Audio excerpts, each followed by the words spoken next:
Hello అందరికీ నమస్తే, welcome back to our channel. నేను మీ నాగమణి కొల్లిపర. ఈ రోజైతే కిచెన్ లోకి వచ్చేసాను. ఏంటి అనుకుంటున్నారా? ఈ రోజైతే ఒక కుకింగ్ వీడియో అయితే మీ ముందుకు వచ్చేసానండి. కొత్తగా ఎవరైనా మన ఛానల్ ని చూస్తున్నట్లయితే సబ్స్క్రైబ్ చేసి పక్కనే ఉన్న బెల్ ఐకాన్ ని క్లిక్ చేయండి. ఇంకెందుకండి ఆలస్యం చేయకుండా మన వీడియోకి ఇంకా ఎవరైనా లైక్ ఇవ్వకపోతే ఒక లైక్ ఇచ్చేసి వీడియో అయితే వాచ్ చేసేయండి. మనమందరం ఇంట్లో బంగాళదుంప ఫ్రై అయితే చేస్తాం కదండి. కానీ నేను ఎప్పుడు చేసినా సరే 10 మినిట్స్ వరకు క్రిస్పీగా ఉంటాయి, తర్వాత అయితే మెత్తగా అయిపోతాయి. ఎందుకు రావా అనుకున్నాను. నిన్న మార్కెట్కి వెళ్ళగానే బంగాళదుంపలు అయితే కనిపించినాయి. అవి కూడా 2 రకాలుగా కనిపించాయి అన్నమాట. అందుకని చెప్పేసి 2 రకాల బంగాళదుంపలు అయితే ఉన్నాయి. ఏంటి అని అక్కడ మార్కెట్లో ఆవిడనైతే అడిగాను అనమాట. అడిగితే అప్పుడైతే ఆంటీ గారు చెప్పారు, ఇవి కొత్త దుంపలు, అవి పాత దుంపలు అని చెప్పారు. అందుకని చెప్పేసి ఈ కొత్త దుంపలు అయితే తీసుకొని వచ్చేసాను. ఇలా ముక్కలుగా సన్న ముక్కలుగా అయితే కట్ చేసేసి ఈ విధంగా డీప్ ఫ్రైకి సరిపడా ఆయిల్ పోసి హీట్ ఎక్కగానే ఈ విధంగా బంగాళదుంప ముక్కలన్నిటినీ అయితే వేసాను అనమాట. కానీ ఫస్ట్ టైం అండి నాకైతే మార్నింగ్ చేసిన ఆఫ్టర్నూన్ వరకు అయితే కరకరలాడుతూ అంతే ఉన్నాయన్నమాట. ఎందుకో తెలీదు, ఎప్పుడు చేసినా సరే ఎందుకు మెత్తగా అయిపోతాయి ఒక పావు గంట తర్వాత అనుకుంటా.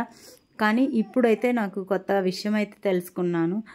అది ఇదేనండి, కొత్త దుంపలు పాత దుంపలు వేరియేషన్ ఉండిద్దంట. అందుకని చెప్పేసి ఇవి కొత్త దుంపలు అయితే బాగా క్రిస్పీగా ఉంటాయంట. అందుకని చెప్పేసి కొత్త దుంపలతో అయితే ఫ్రై చేయండి. ఎప్పుడు ఈవినింగ్ వరకు అయినా సరే అవి మనకి క్రిస్పీగానే ఉంటాయి.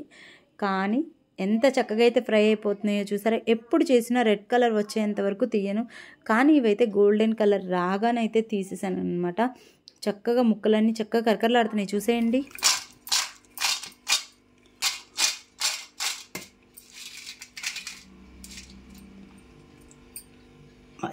చూసారు కదండి, బంగాళదుంప ముక్కలు ఎంత చక్కగా సౌండ్ అయితే వస్తున్నాయో అంత క్రిస్పీగా ఉన్నాయన్నమాట. చాలా అంటే చాలా బాగా ఫ్రై అయ్యాయి. కానీ ఈసారి బంగాళదుంప ఫ్రై నాకే చాలా బాగా నచ్చేసింది అనమాట. ఇప్పుడు ఇందులోకి సరిపడా ఉప్పు, కొంచెం కారం అయితే వేస్తున్నాను. కారం కూడా ఏం కారం వేసాను అనుకుంటున్నారా? కొంచెం చిన్నుల్లిపాయలు, ఉప్పు కారం కలిపి దంచాను అనమాట. ఆ కారం అయితే వేసాను. చాలా అంటే చాలా బాగుంది. ఎంత క్రిస్పీగా అయితే అంత క్రిస్పీగా ఉన్నాయి. నాకైతే చాలా బాగా నచ్చిందనమాట. నేనైతే ఈ వేరియేషన్ని చెప్దామని చెప్పేసి ఈ వీడియో తీయటం అయితే జరిగిందనమాట. మీ అందరికీ ఈ వీడియో నచ్చిందా? నచ్చే ఉండిద్ది అనుకుంటున్నాను. ఇంకెందుకంటే ఒక లైక్ ఇచ్చేసేయండి. చూసారు కదండి, మీ అందరికీ ఈ వీడియో నచ్చిందని అనుకుంటున్నాను. వీడియో నచ్చినట్లయితే ఒక లైక్ చేసి మీ ఫ్రెండ్స్కి, ఫ్యామిలీ మెంబర్స్కి షేర్ చేయండి. కొత్తగా ఎవరైనా మన ఛానల్ని చూస్తున్నట్లయితే సబ్స్క్రైబ్ చేసి పక్కనే ఉన్న బెల్ ఐకాన్ని క్లిక్ చేయండి.